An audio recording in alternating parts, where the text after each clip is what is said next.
So you guys can easily resonate to me when I said that due to COVID-19 and due to online learning, we can easily procrastinate our work. And procrastination is just, the biggest enemy of all the students, right? And even for myself. And yeah, I'm finishing my degree, during this semester.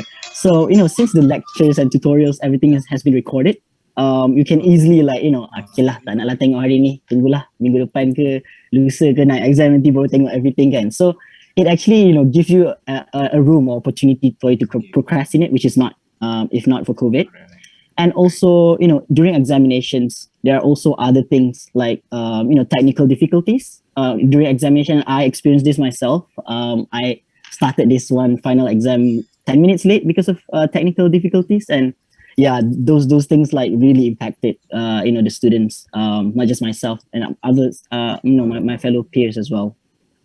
Yeah, you're one of them, Iman. So yeah, and I think other than that, just want to go back to the positive side of things. Due to COVID-19, I think I would never be as close as possible to my housemates and to my close friends, because before this, we just tend to go to universities and then do our things and go to different cliques of people, but we never had the chance to really meet eye to eye with our friends, with our housemates, and it actually makes us to be a bit more closer than ever. So that is like one thing that is good about COVID-19, honestly. And yeah, I think that's really it in terms of the students' perspective, Hazrin. Yeah, I can totally relate to that, especially the procrastination part. Yeah. Exactly. How about you, Arina? Hi, Kira, everyone. Thank you for having me all the way from New Zealand. I think it's really special to be talking to all of you today. Like Hazwan, I also want to make a disclaimer. I'm a Malaysian, but I've been in New Zealand since I was 10 years old. So I do have like a mix of cultures. So there might be some clashes, but they all make me me. So I'm very glad that I can share my perspective personally as how the pandemic has affected me and how I view self-care.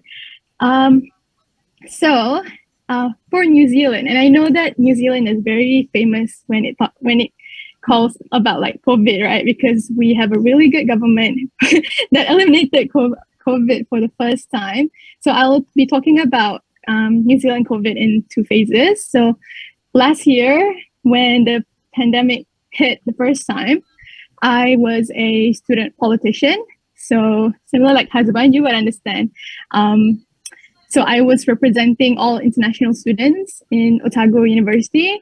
And that was definitely not something that I expected, because being an international student, there were so many things I had to think about. International student fees, borders closing, mental health. Those were the things that were so important to be talking about, to be advocating for to the university. So that was definitely something that was a big burden to myself. It was a responsibility, but it was also something that I know is important for me as well, because I am an international student. So I'm not just helping other people, I'm helping myself too. So that's like for like the student politician side, but I was also studying on my final year, hoping to graduate. So as Hazrin said, that I was doing psychology and gender studies, something I'm very passionate about, and it's a really cool combination as well, if anyone wants to talk to me about it later after this.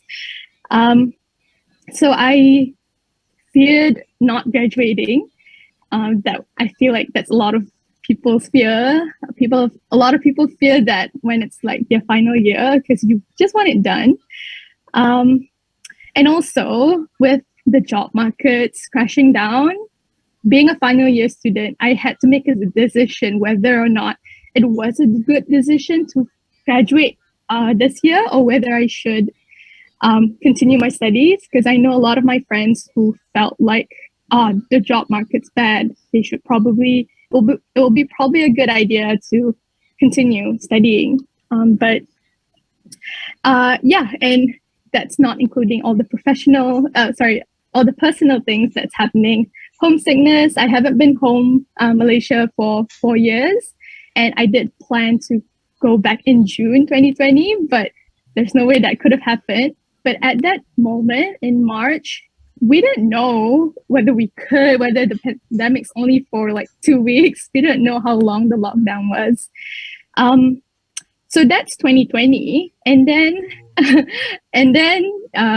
there were no COVID cases in New Zealand for a while, and I'm sure you knew that.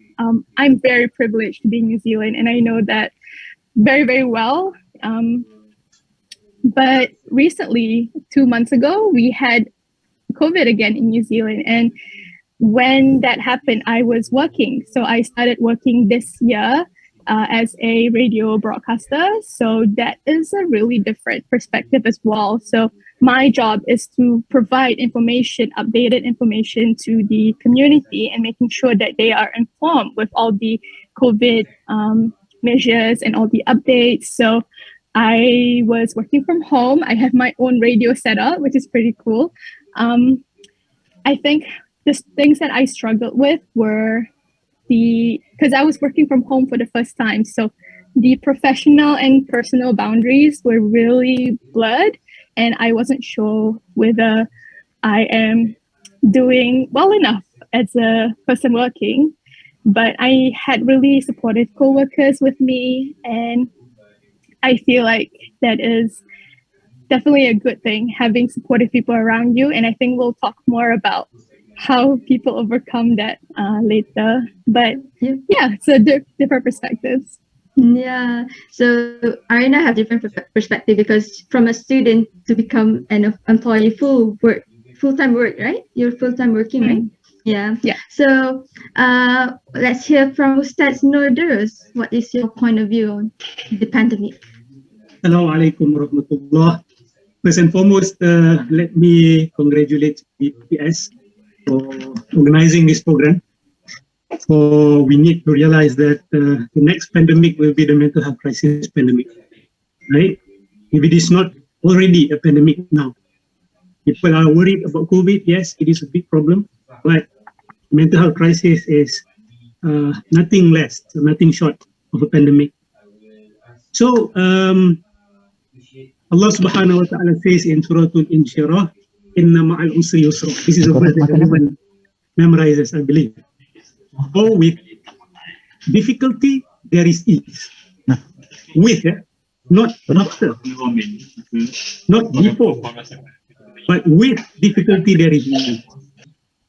So this is something that I experienced firsthand during this pandemic, involving my da'wah works. Alhamdulillah, during this pandemic, my da'wah worked tremendously, and it manages to reach more people.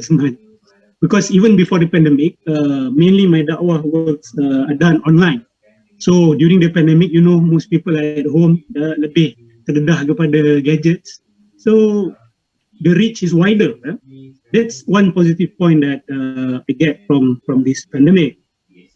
But looking at the rising suicide cases in Malaysia during the pandemic, it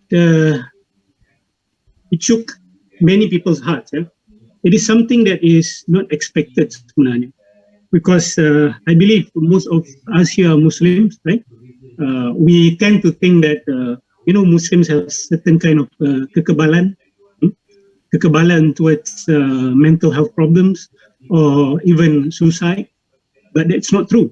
Okay, we see that when the crisis hits us, we realize that our mental resilience needs. We need to do more about it. Yeah, and of course, it is somehow related to how religion is being taught. So this lead me to realize that we need to do more religiously to really understand about the role of our mind in our emotions, the role of the brain, especially. When we listen to lectures, religious lectures, when was the last time we hear about the role of the brain? We only hear about the heart, the spiritual heart. Where's the brain? What's the connection of the brain with our emotions, for example, with our mood? Right? Even though our scholars have been speaking about this for the past 1,000 years, for example, Abu Zaid al-Balkhi, right? He separated or he differentiated between endogenous and reactive depression. there's a kind of depression that's caused by the brain, by the body. But today, we don't hear this. And so I came to that realization. And the third point is, I also realized that real human to human interaction will only become lesser and lesser after this. I don't know, I just rasa sedih. Because even though this pandemic will turn to an endemic, maybe, wallahu alam, or maybe will continue to be a pandemic, kita tak tahu in the future. But one thing I realized, real human to human relations akan reduce tremendously. Because of course, because of technology. It's good, technology, of course, ada pros and cons there. Tetapi nothing beats real human to human interaction. Recently, Facebook announces about the metaverse, kan? Avatars, habislah, lagi akan berkurangan lagi. So I started to appreciate more the human to human relations that I have, interactions that I have with my children, with my family, the touch, the human touch, betapa pentingnya human touch, and reading facial expressions and also, body languages. Itu semua, timbul lah bila during masa pandemik ni. Allahu a'lam. Thank you, Ustaz. So yeah, we all went through different difficulties indeed, and there's pros and cons through the pandemic. Yeah, but however, how did each or one of you get through your difficulties? So can we start with Arina? Yeah. Hi again. How did I go through the pandemic? Basically, when all the uncertainty was happening, when I was a student, I had insurance. I had health insurance to get some sessions with the therapist, and I went for it for the first time, and I'm very glad I did. And I know that I'm in a really privileged position to be able to meet a therapist. Having therapy is such a privilege, actually.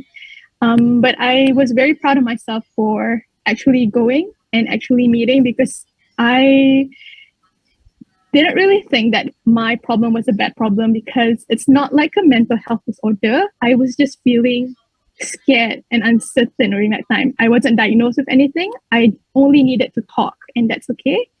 So I think therapy really helped me, and it was a few times until I can find the right therapist. The first therapist that they assigned me to didn't really understand me.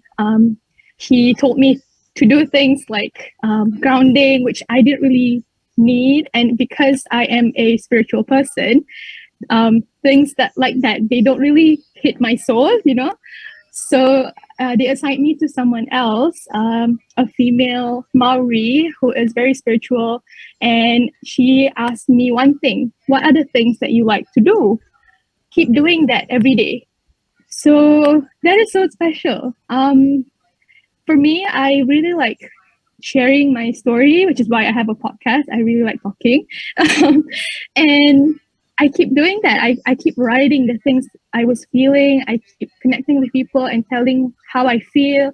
And that really made me feel better. And I feel like that's something that you need to know about therapy as well. You finding the right person that can really understand you is very important. And it might not be with like a therapist. If you have like a friend that really get you, that is really good.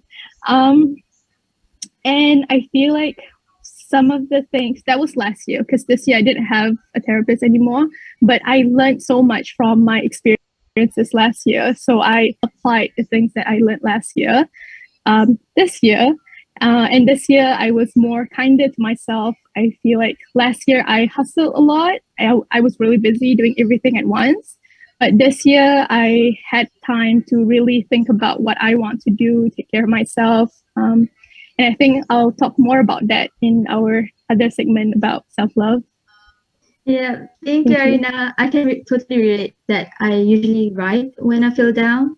That's really going to help me. So to relate to the question, how did you get through it? Second question, I wanted to ask Ustad, as a part of MIASA, you mentioned that the sudden increase of mental illness in Malaysia is rising. So how does MIASA react to the sudden increase of mental illness problems in Malaysia? Okay, of course, first and foremost is to fight stigma. Stigma is still very high in our community. And mental health literacy pun still very, very low.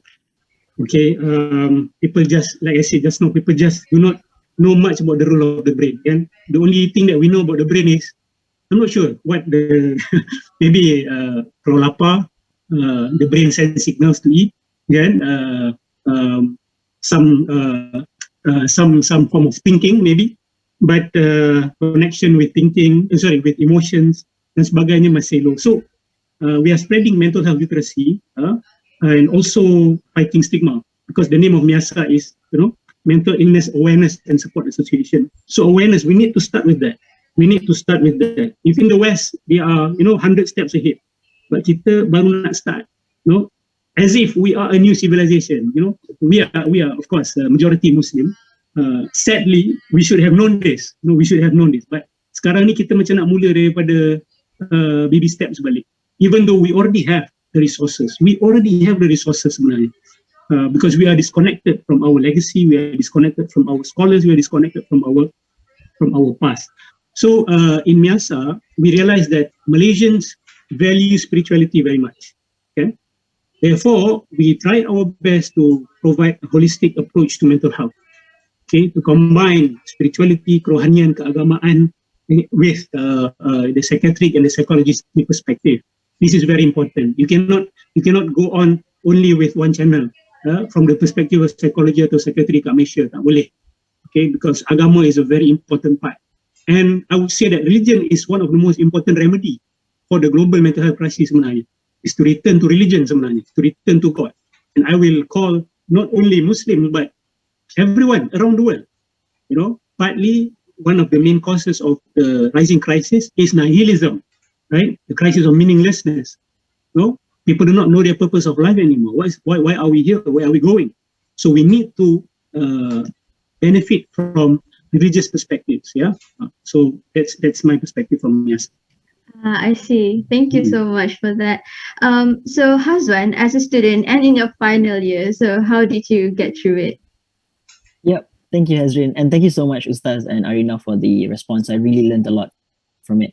And I think from my perspective, how I went through, the crisis and then all of the, circumstances that has been very challenging due to COVID-19 is that, as a student, and I think it is similar to others, not just in Australia, but in all other parts of the world, we have a lot of things to do. We have a lot of commitments.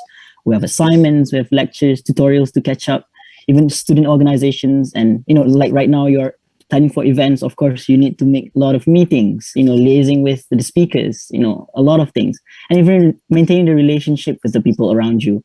And then, it takes a lot of energy to be a student. And the COVID-19 has actually worsened the circumstances, and it actually, requires more energy. So the first thing that I always do is that I always stay positive, for me to always keep going, to have the full energy. And I always, I think I've already said this before, that, whenever I see something, I always see it in a positive manner. Like, I think one saying said, see glass half full, not half empty. So the thing that I always think about, like, whenever I see any problem is, how do I learn from it? Like, whenever I learn, like, seeing new people, so it's either you learn something, and if the thing is bad, just learn not to do that. So it is always going to be, new information coming to you. And also that's the first thing. I always keep staying positive in order for me to get the full energy and for me to not feeling down. And if I feel down, so moving on to my second point, which is I don't keep problems to myself, and please don't keep problems to ourselves, because we always have our family members, we have our close friends. And what I always do is that other than my close friend, I always tell my family members, I always tell my siblings about my problems, always bercerita to them, FaceTime them, talk about my problems, be it study, be it any student organizations ada political punya problems lah, ni tak suka dia ni tak suka dia ni. So I was just gonna be telling my family about that. And usually my mom lah, because my mom always loves me, listen to my stories.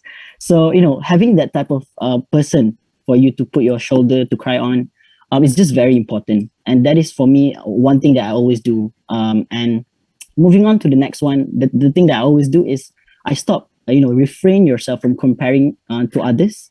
And this is just very, very important, because with this, COVID-19, of course, we can't really see each other face to face, but rather we always being, stuck with our, devices. Technological advancement makes IG and, Instagram and Facebook to be just like the thing that everyone would have known. Everyone mesti ada IG and FB, right? So, please stop comparing yourself with others, because the thing about social media is that most people will be using it just to show the good side of them, just to show everything that is being doing, like, the thing that is good for them at that very moment, and they show it in their social media. The thing yang bad, they're never gonna show it. They will suppress it or tell to other close friends. So if you just always comparing yourself, ala tengok dia ni, semua benda hebat, semua benda best. Tapi look at myself. But then you will never know. Actually, that person put imperfect. They always have their own flaws, right? So that is the thing that I always do. I don't compare myself with others, but I just compare myself with the previous version of myself. So that is just why I always keep on moving forward and be better, day by day. So that is how I do things. So that's my first and my third step that I do, which is not refraining ourselves from comparing with others.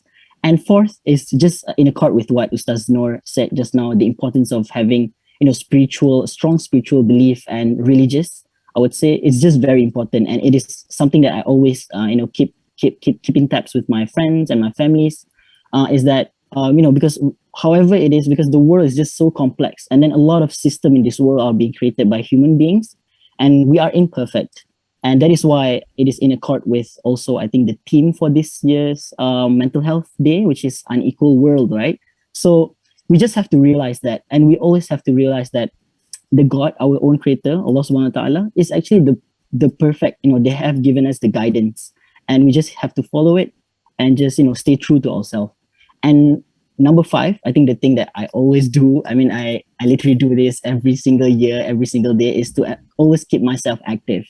I'm keeping myself active in the sense that I don't really have time for me to overthink, for me to compare myself. So I always keep myself busy. So I'm just going to be doing things that are productive. And yeah, if you have free time, go intern. If you have free time, go do, volunteering initiatives. Go join any student organization. And this is good, like, what BPS did, getting yourself to be involved with awareness of mental health, etc. So like myself, I'm in Masca National, and previously I was in Masca Victoria and was in Badan Perhubungan Melbourne, actually, in my first year. So I always join student organizations, and this is what always, makes me to learn new things from new people, and also to keep myself, checked and happy and feel content. Yeah. Yeah, I agree with Hazwan. Everyone has different stories and different views on it, and everyone has different way to get through it.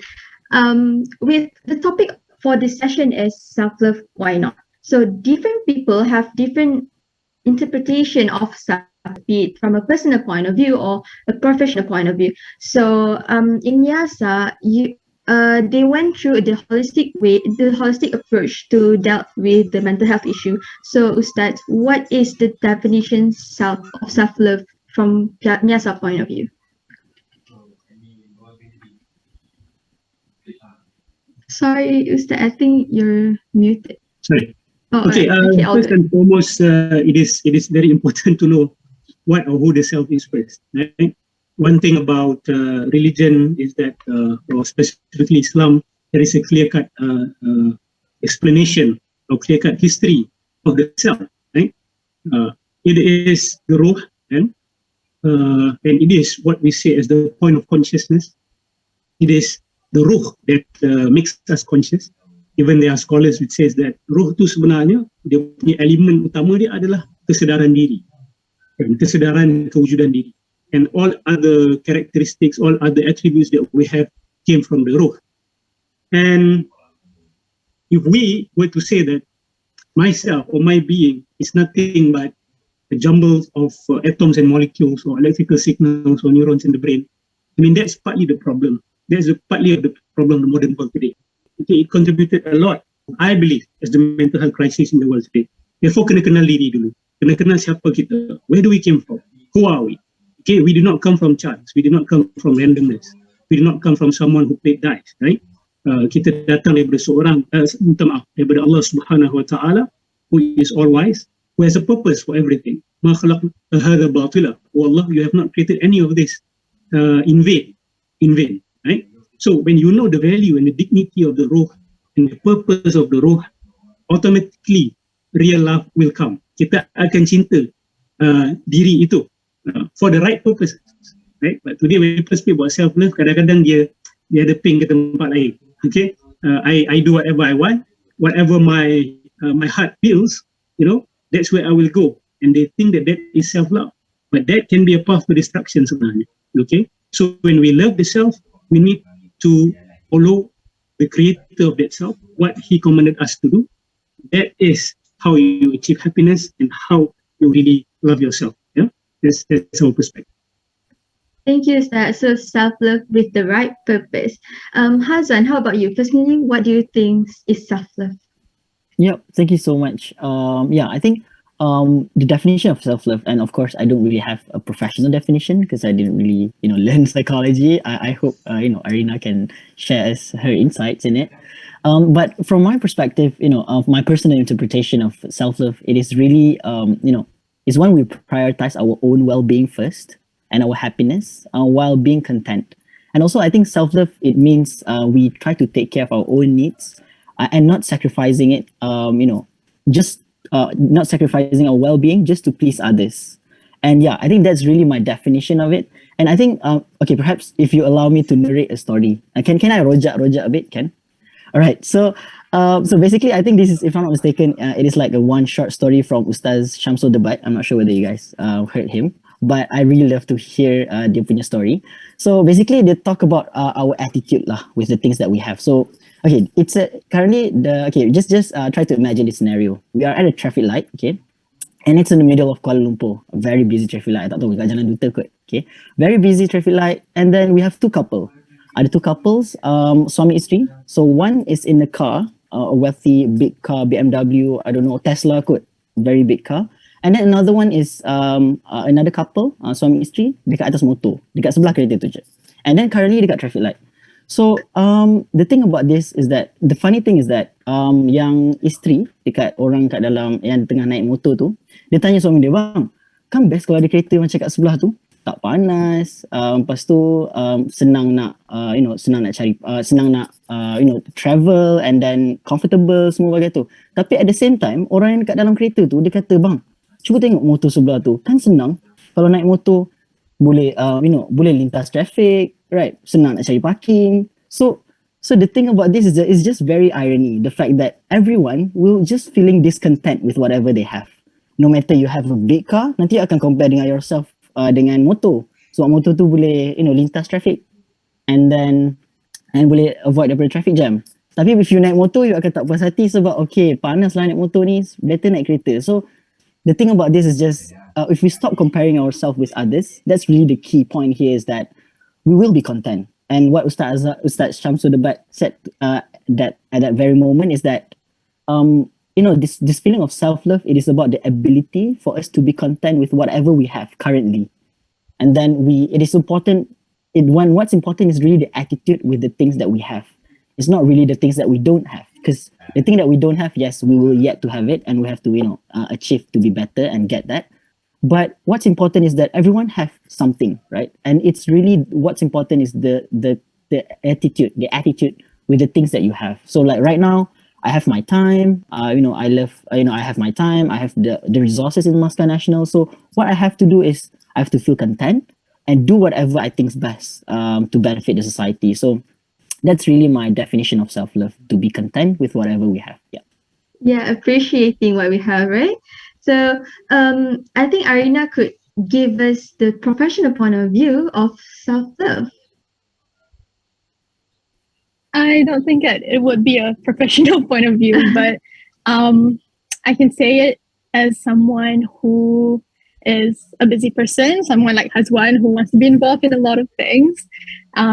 So how I define self-love is listening to myself so that I can be a good version of myself, so that I can put the best version of myself forward to other people. I think it's really important that we take care of ourselves so that other people can spend time with a good version of ourselves, so that we take care of ourselves so that other people can be around us in a happy way. That's how I feel it. So as someone who's busy, I feel like there are times where I neglect my personal well-being in order to please other people, the same way that Hazwan mentioned. I have learned to say no to some things that I feel like is a lot for me to handle at the moment. For example, if I was feeling really stressed because of something for that day, and I feel like there's no way that I can be a good version of myself to other people, I would learn to say I might need some time to take off to repair myself so that I can come back as a better person. And I think that is such a brave thing to do, to realize that you are human.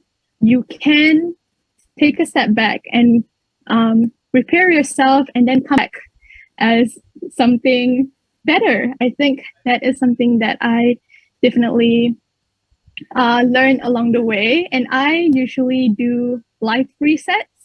I'm not sure if you've heard about this, but life resets are so important, and you can find so many videos on life resets on YouTube.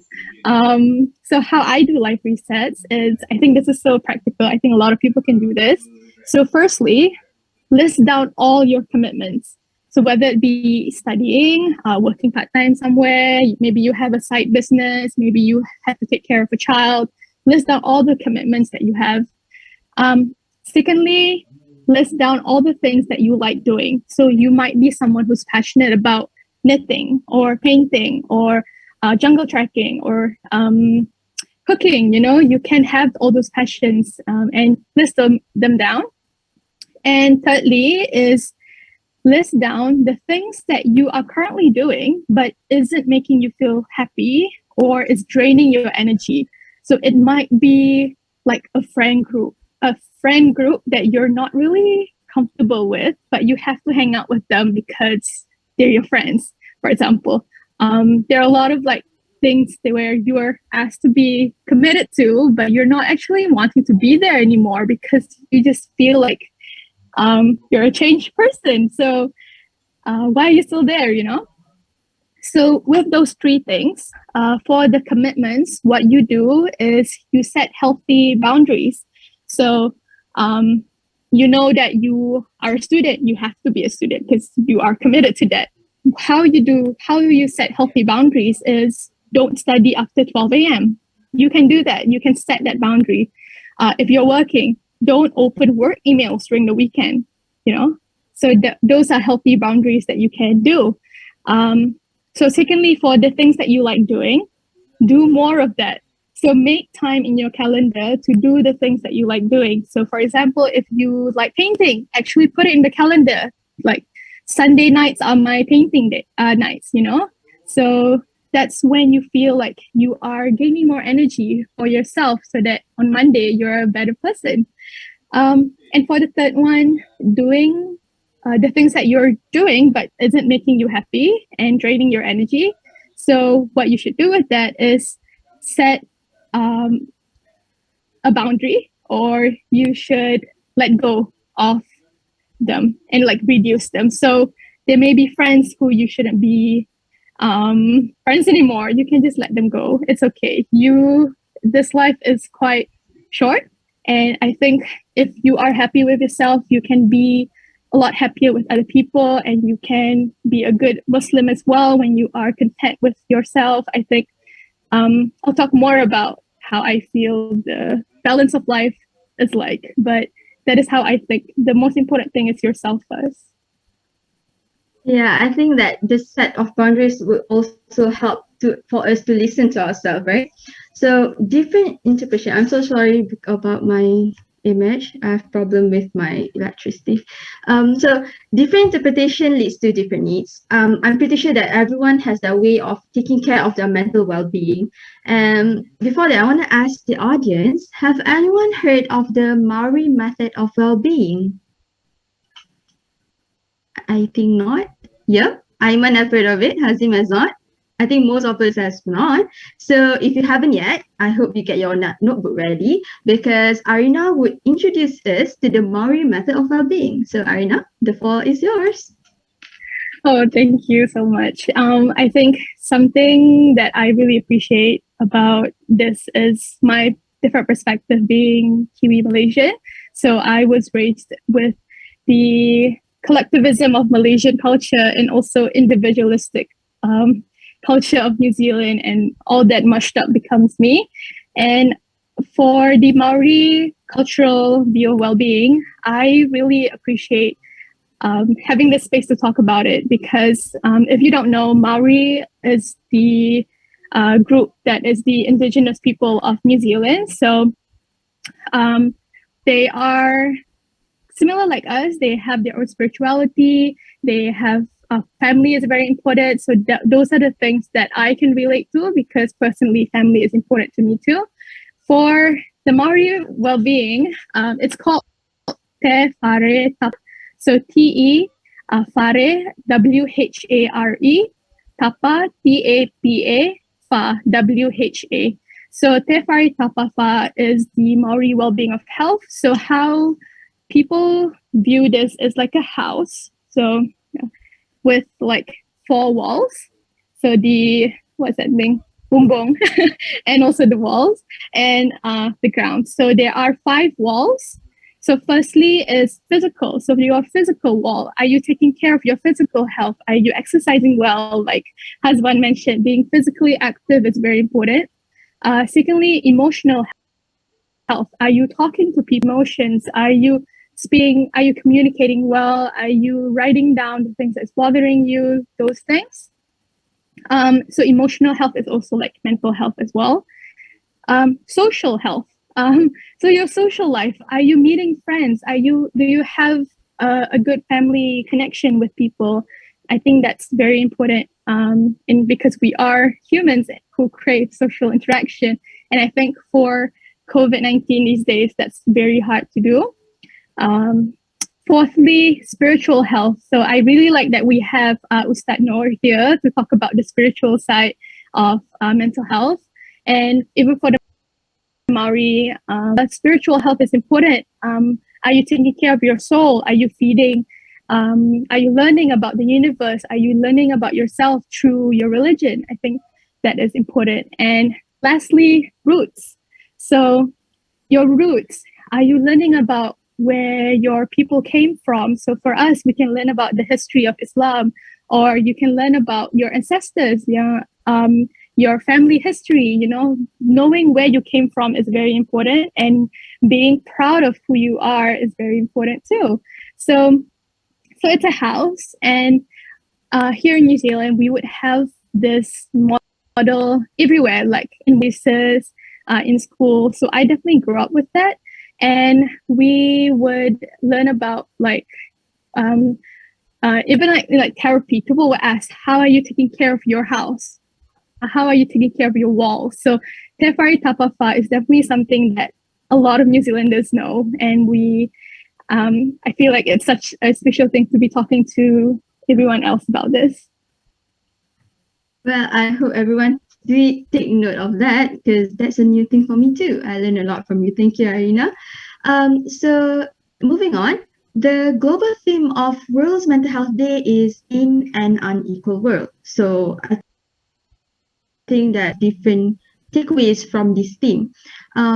So I might start with Hazwan, if that's okay with you. What is your takeaway with this year World's Mental Health Day theme? Yeah, thank you so much, Hazrin. And thanks a lot, Arina. I learned a lot too from that, like the bumbong and then the walls. It's so good. Yeah, I think in terms of the World Mental Health theme, in an unequal world, first of all, I love the theme. It is so spot on because and then that my key takeaway here is that we really have to. I think I've already mentioned this before that we are currently indeed we are living in an unequal world, and again, I've already said this again, the systems that currently govern our lives are actually made by human beings. No matter how hard we want to deny that, but that is just true. The constitutions, the federal constitution, all be written by human beings, and there are flaws in it. And that is why we always will be keep on, evolving, generations by generations. And that is why I think, living in an unequal world is just very, very important, especially in terms of the mental health, because we can't just, run away from it. We just have to try to be adaptable in terms of trying to still live in this unequal world. So, and I think since I'm from the commerce background, I can talk a little bit about the wealth inequality. So I actually see very, very predominantly that there's just a lot of unequal treatment in terms of how the world actually works. We can talk about education inequality. I'll just gonna be taking in terms of the perspective in Malaysia. I love education inequality, and in fact, if you search through my years back in Moscow, Victoria, I was one of the very active participant of this, spearheading initiatives for volunteering initiatives. We call this Inspire C, and I think the project director is here. You guys can still join Inspire C. It's gonna be it's actually a community outreach program which is trying to cater for the underprivileged community in Malaysia. So and this is actually the underprivileged children which are still studying in high school. So the thing that when I learn about this education inequality, it is just very predominant and it's just very prevalent in Malaysia, because when we're talking about the education inequality, it's just very, very bad, because we can actually see that the wealthy individuals, education should be free and equal to everyone. However, we can clearly see the more wealth you have, the better education you'll be getting, and the lesser wealth you have, and the of course the lesser education that you'll be getting. But Malaysia has been trying to do that. We give free education, no more tuition fees for sekolah kebangsaan, sekolah menengah kebangsaan, etc., and even all of those borrowings for IPTA, etc. But the thing is still very prevalent, the unequal treatment in terms of education, which is just very, very important for human development. Education is the key. And I think other than that, we really the thing about unequal world is just all of us, like the students and even employees, adults, we all have to really realize the fact that we are living in an unequal world, and we really have to be agile and adaptable. So I think the two keywords here is just being agile and adaptable, and that is just something that I learned from my personal experience, because just like what I said just now, back then in my second was the project director for this Inspire C program, and then for the very first time, COVID pandemic hits. So basically, this Inspire C was a physical camp, but due to COVID-19, we have to change it to be an online camp. So it is just very hard to get the underprivileged community to join Zoom. You get me? So we really have to provide them with internet services, with try to fed them with mobile devices, etc. So, but in the end, with good proper execution, finally we had the program to be very successful. So I think the idea here is really being adaptable in this unequal world is just very important for everyone. Take away from this. Yeah.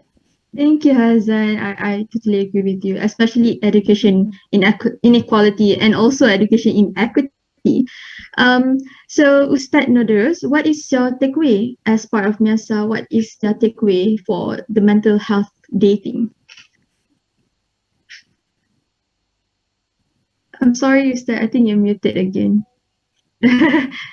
That's So okay. I would like everyone to look at this year's theme in a different perspective. You see, when we are speaking about inequality per se is not a problem. It is something that we cannot remove. It is the fact of life, right? The problem is our tolerance of systems that allows the widening of this gap of inequality. Kita terima sistem yang melebarkan lagi jurang ni. And of course, when we're speaking about equality, it is connected so much with finance, with the economy, right? With the economy.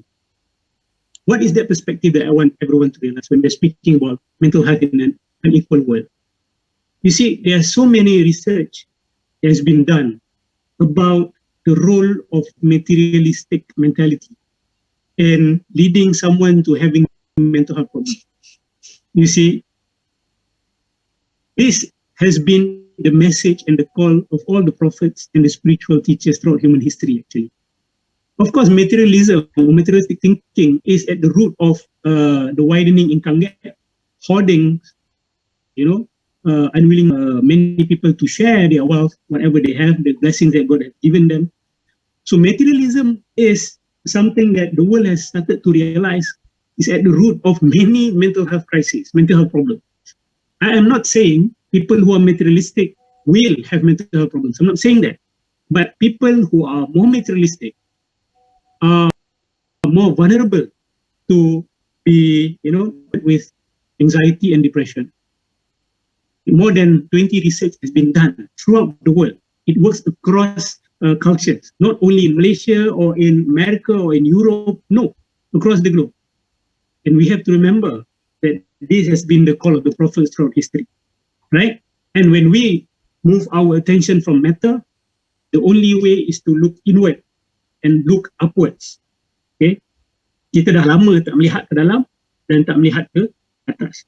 So when human beings or when human civilization started to realize this, insyaAllah, the widening gap ni akan reduce or akan slow Allah.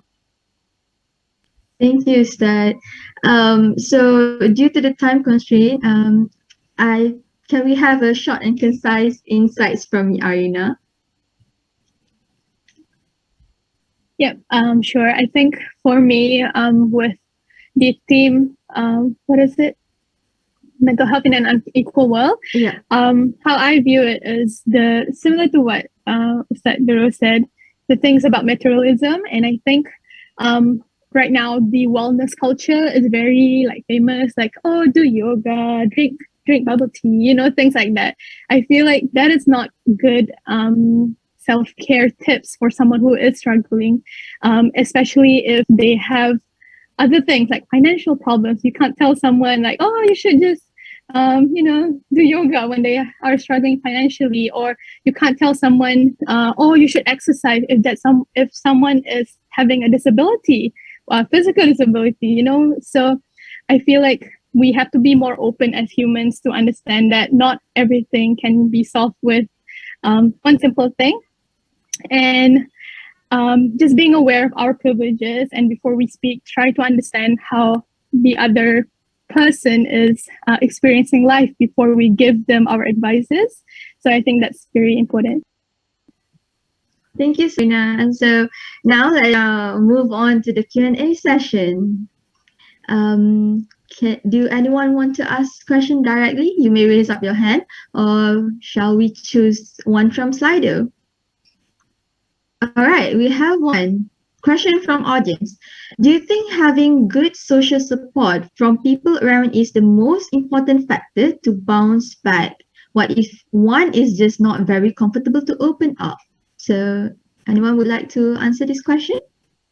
This is not specific. Of course, I will agree 100%, right? Because when we are having an inward crisis, mental health crisis, that's our resource. That's our internal resource. Our mind is our internal resource. And if that internal resource is in crisis, where do we turn to? Where do we turn to?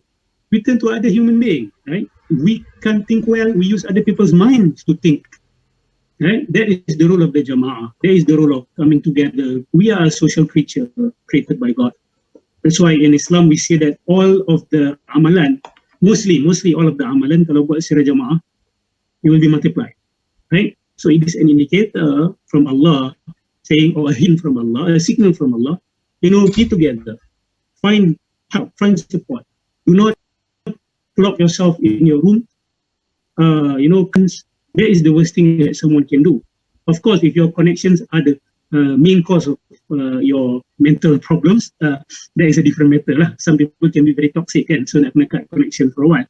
But if your social circle macam tu, you have to find more positive social circle. Ada dekat luar tu, and there are so many groups, online groups, mental health groups. They are coming together, volunteers to support, and some of them just to listen.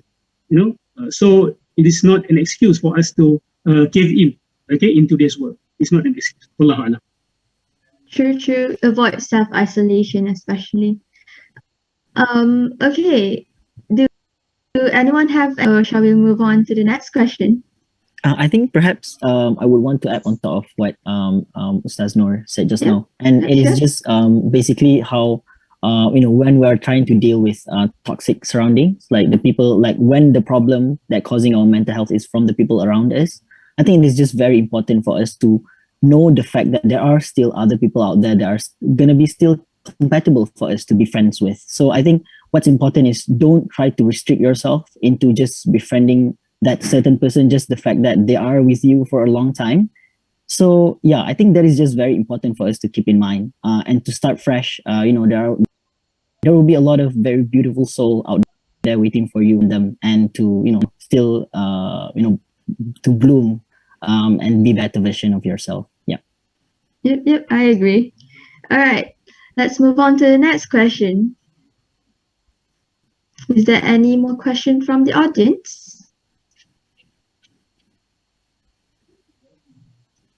Or does anyone want to ask directly? You shall just unmute yourself. Before we receive any question, I would like to suggest that the best listeners, the best counselors are those people who themselves have experience of mental health problems. People who have experience of anxiety, they will be the best people to talk to actually. So for those of you, a shout out for those of you who have experienced this crisis, these problems, these mental health problems, you are needed. Okay, you are seriously needed. You are the best listeners. You can be the best listeners for people who have similar problems as you. So bagi siapa yang tak tahu nak cakap dengan siapa, cari mereka-mereka yang memang ada experience. Okay, yang memang mungkin tengah lalui, they will give you the best of advice. I agree. Experience is the best way to learn, especially. All right. Okay, Hannah, you may ask your question. Yep. Just a short question. I guess some of the panelists have addressed it a bit as well just now, but just to know more about your insights. But how do you think one can properly draw a line between self-love from messing up with their own life priorities? Anyone wanted to answer the question? Arina? Yep. I think balance is very important. Knowing that what are your commitments, what are the things that you can stop doing and the things that you can't stop doing. I think that's very important. That self-love isn't just whatever, I don't care about my assignments. I need self-love right now. I think for a short while, yes, but you need to come back and have a reality check. And how to do that if you're not sane, you need a good friend who will tell you that, hey, it's been a while since you've been missing that. So I think knowing that you need balance is very important. If anyone else wants to add to that, it's fine. Yes, knowing the difference between the voice that comes from your mind and the voice that comes from your nafsu, or carnal self. The carnal self is always downward looking. Yeah, it is always looking at survival, food, drink, sex, name, prestige, fame. Okay, that is the nafs. Nafs kerja dia tengok ke bawah, looking downwards and looking about surviving on this earth forever. That is the delusion that the nafs have. So learning how to differentiate between these two voices, and the voices of the akal or the voices of the heart tends to be in line with the wahyu, of course. So to know, you need to know the wahyu. Kita kena tahu what God wants from us, and the best organizer of life. Because people are looking for, how do I organize my life? The best organizer of life is, I believe, is the Sharia. Is the Sharia. Okay, it's a complete holistic system sebenarnya. From the moment you wake up sampai you tidur, masuk toilet, keluar toilet, berkahwin, when you are bujang dan sebagainya, in your political activities, your economic activities, dia ada guidance. Dia ada guidance. Okay, Allah. Hanzan, do you have anything to add? Oh, all good. I think everything has been summed up very well. by Arina and Ustaz. All right. I'm so sorry due to the time constraint. This is all we got. Okay. So that is the end of our third session. Thank you so much for your contribution, Ustaz, Nurdarus, Arina, and Hazwan. Hope to meet you soon. Again soon. One day maybe. Do you have any last word for the audience? The greatest possession that we have is ourselves, nothing else. True. And the most important part of the self is the mind. So please, jaga baik-baik. Arina? Yep, and I think, sorry, Arina. Yeah, you can go first. I think you should go first. I'm so thinking of my words. Oh yeah, okay, all good. I think perhaps one thing that if you macam want to lupa whatever we all said just now, I think please just remember this. Remember that everyone has a different and everyone has your own pros and cons. And just try to focus on improving yourself. Trying to be a better version of yourself, and just remember that you need to stop comparing yourself with others, just for the obvious reason that I said just now, and just knowing that if you see someone seems very happy, they just improving yourself and stop comparing. That's it. Thank you. For me, I think the longest relationship you have is with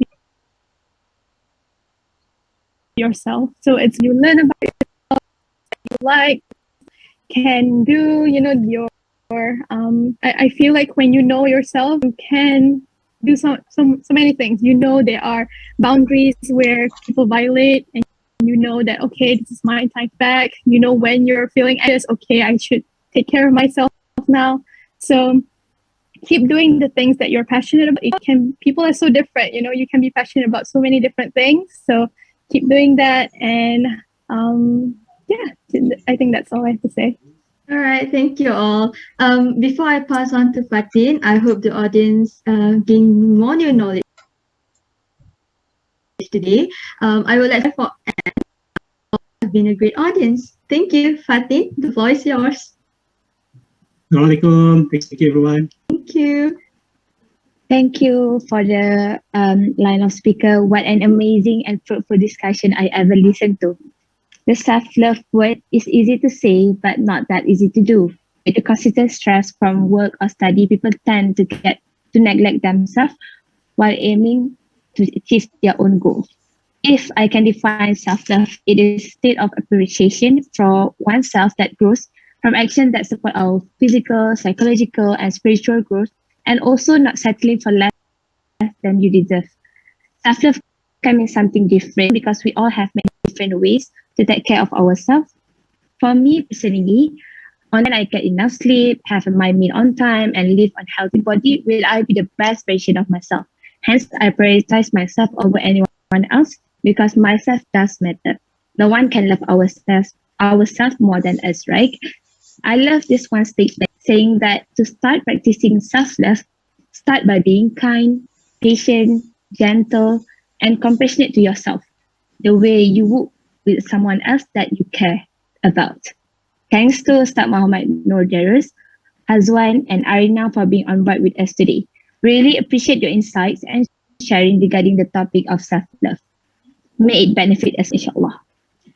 Now, it's time for the very last session for the lucky draw, where only one person will win a cash prize of the nation whenever you're ready.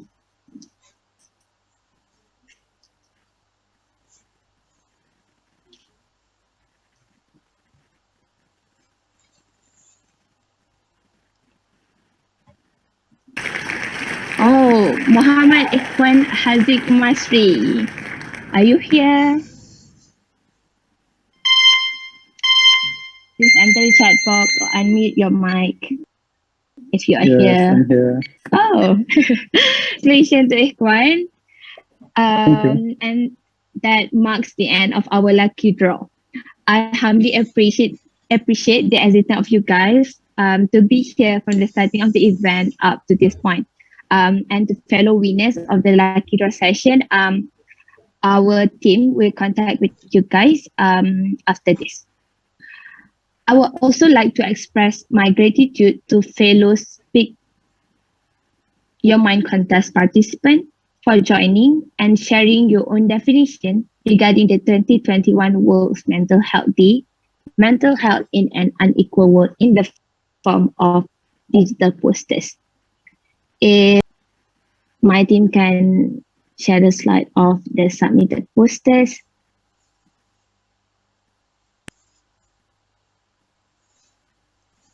Yep, this is the 5 submission of the Speak Your Mind contest poster competition.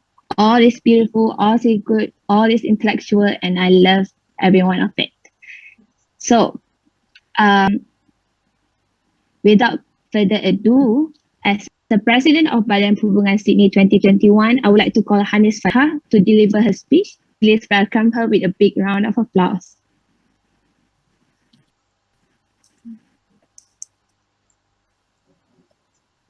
Assalamualaikum, salam sejahtera to all participants who are joining us today for Moment Talk, our very last grand event from Badan Perhubungan Sydney 2021. Your presence here meant so much to us. The endless support and love showed is something that we can't thank enough. So thank you for spending your lovely weekend with us. I want to take this opportunity to thank our major special sponsors, Badan Perhubungan Luar Negara and Educational Malaysia Australia. I believe Puan Kartini Tajul from EMA is here.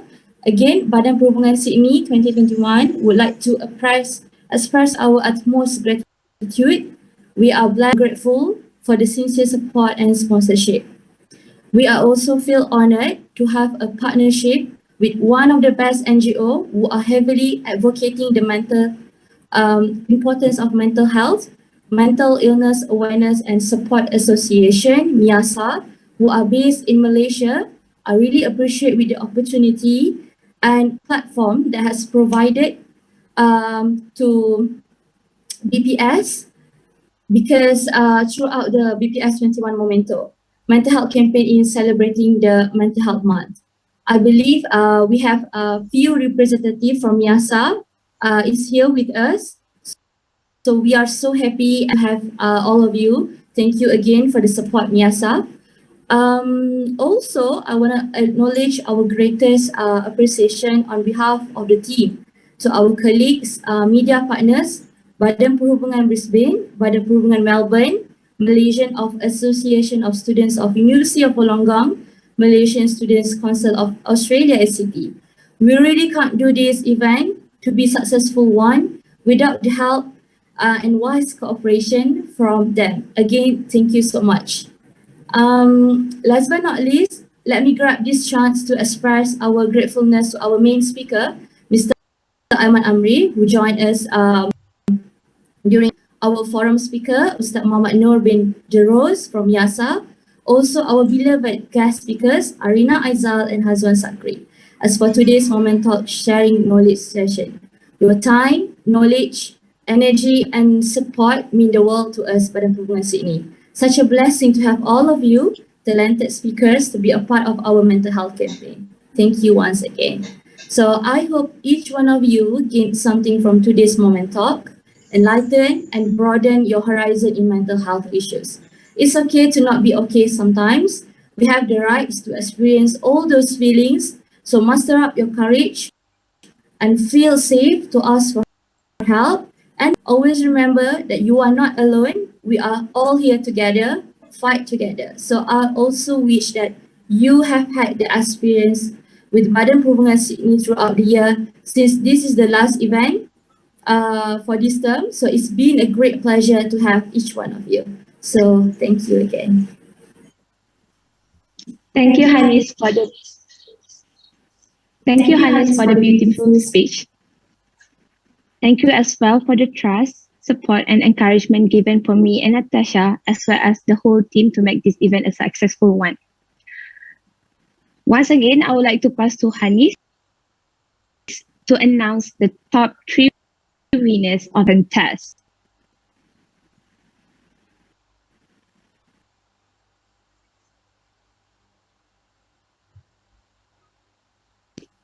All right, so now is the time. First of all, thank you for all the participants for Speak Your Mind poster competitions. Thank you for the submission. We appreciate the effort, the energy, the time that you have shared. All those posters are very amazing. So I now would like to announce the winners for the Speak Your Mind digital poster contest with the theme Mental Health in an Unequal World. The second runner-up to, drum roll please, Ayman Hidayat bin Mutaiba with a poster title called A Global Effort. Congratulations, Ayman. Impressive output.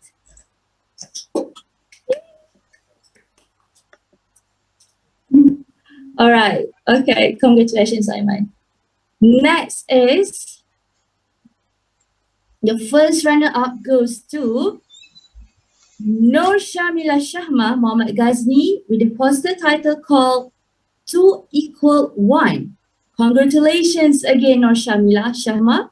What a fantastic poster.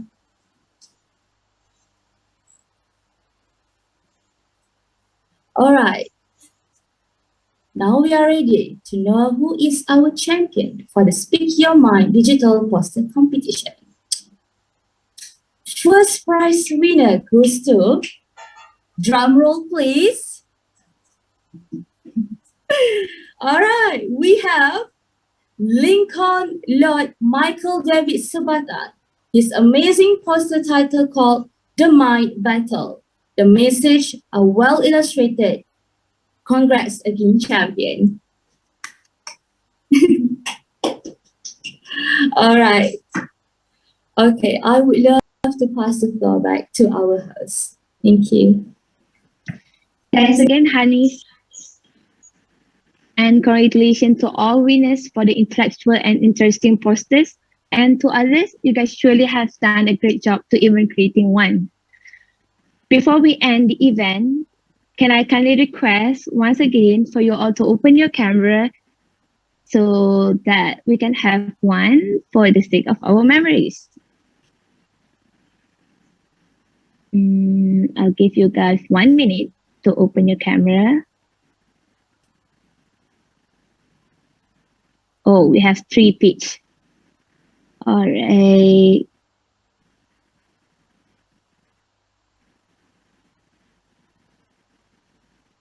Okay, everyone's ready? 1, 2. Wait, sorry. 1, 2, 3. 1, 2, 3.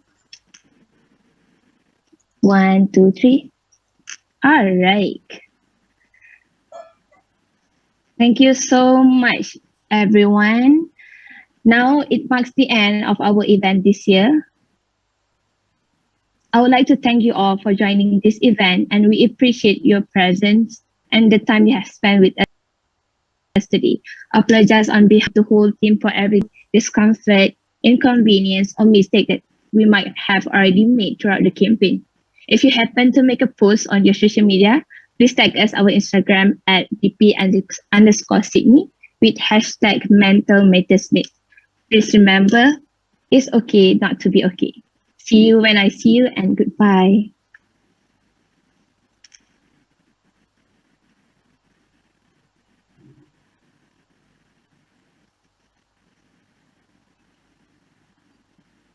Bye. Thank you, everyone. Thank you. Bye-bye.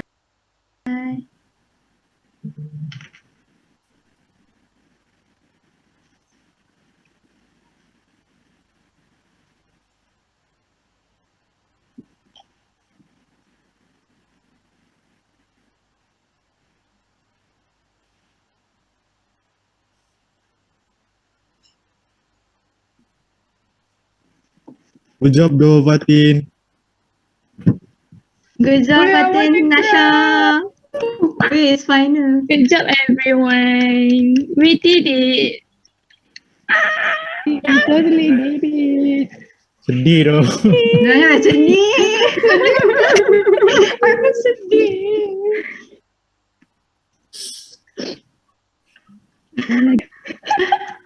Zira nangis lah.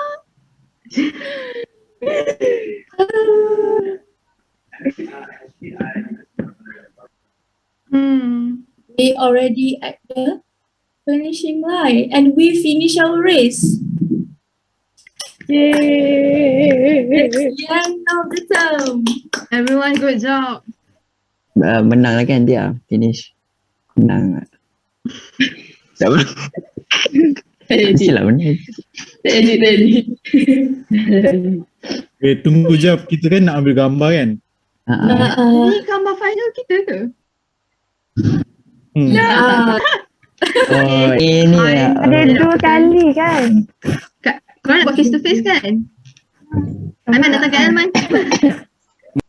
Aiman datang ke Nanti kita Aiman. ada makan sikit kot, I rasa.